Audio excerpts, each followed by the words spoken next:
Un gusto saludarla, doctora García Jacales y compañeros. Escogí el tema del asesinato de Álvaro Obregón por la importancia histórica que tuvo en su momento este evento, el cual sí se puede calificar de un magnicidio, a diferencia de lo que erróneamente se ha señalado de Luis Donaldo Colosio. En el caso de Álvaro Obregón estamos hablando que ya era un presidente electo, que estaba a un corto tiempo de iniciar funciones. El contexto en el cual se da este magnicidio es un presidente electo que estaba estrenando reformas constitucionales que se hicieron en 1927. Uno, ampliar el periodo de gobierno de 4 a 6 años, iba a ser el primer periodo sexenal, el cual terminó ejerciéndolo Lázaro Cárdenas hasta 1934, y dos, permitía nuevamente la reelección, lo cual había sido el lema de la revolución, precisamente el sufragio efectivo, no reelección.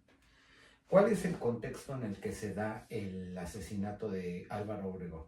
Recordemos que Álvaro Obregón fue uno de los triunfadores de la revolución, perteneció a ese grupo, a los sonorenses, que ganan la revolución. Él, Plutarco Elías Calles, que fueron las figuras más destacadas.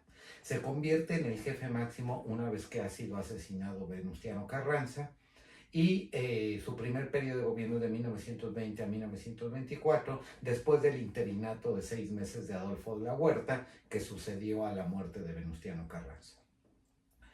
Es un líder carismático dentro de lo que es la clasificación de liderazgo, el estudio de los liderazgos de Max Weber. Él encuadra en lo que es un líder carismático que tiene muchos apoyos, pero de la misma manera tiene muchos enemigos.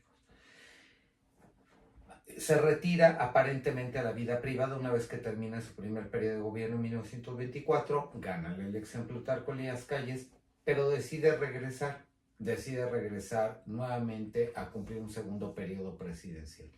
Pero en este momento México está pasando por lo que conocemos como la Guerra Cristera, también un periodo que no ha sido muy estudiado, no ha sido ampliamente estudiado, y en el cual pues, hay una situación de molestia por parte de ciertos grupos encabezados por el episcopado mexicano, por ciertas ligas de católicos y que se escudaban en la libertad de expresión, porque realmente obedecían a la Iglesia Católica o respondían a la Iglesia Católica ante el avasallamiento de Plutarco Elías Calles y esa mano férrea que tuvo para perseguir a los clérigos, para perseguir particularmente la Iglesia Católica, que pues era abrumadoramente mayoritaria en ese entonces en nuestro país.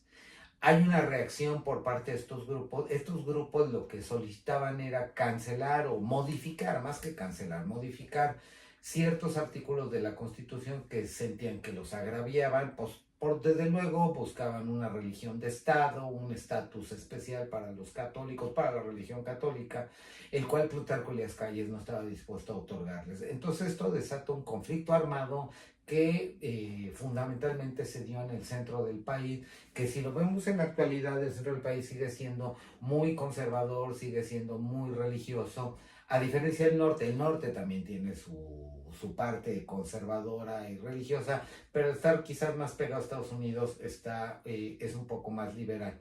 Entonces se da esta situación. Recordemos que también estaba Tomás Garrido Canaval en el sureste del país, en Tabasco era el gran cacique de Tabasco, que también hizo una persecución religiosa en su estado. Entonces todo este contexto propicia el magnicidio de Álvaro Obregón una vez que ya es presidente electo. ¿Por qué? Porque se consideraba que representaba lo mismo que Plutarco Elías Calles. Se atribuye el asesinato a un asesino solitario, ya sabemos cómo funciona esto, dígase Kennedy, por ejemplo, a José de León Toral, que era un caricaturista, que logró acercarse lo suficiente al presidente electo en el restaurante de La Bombilla en San Ángel, al sur de la Ciudad de México, para mostrarle, mire, señor presidente, el dibujo que le acabo de hacer, y en ese momento le dispara. La versión oficial es que le descargó el arma, un revólver, 6 tiros. Posteriormente se sabe que hubo más tiros de distintos calibres. Entonces, pues ahí aprovecharon y bueno, el chivo expiatorio eres tú, al igual que se supone que la autora intelectual fue la monja Concepción Alvarado, que difícilmente pudo haber sido la autora intelectual. La realidad es que estaba detrás el episcopado mexicano y varios grupos ultraconservadores católicos de nuestro país que al no verse beneficiados y al verse perseguidos por el gobierno de Plutarco Elías Calles, pues deciden llevar a cabo esto.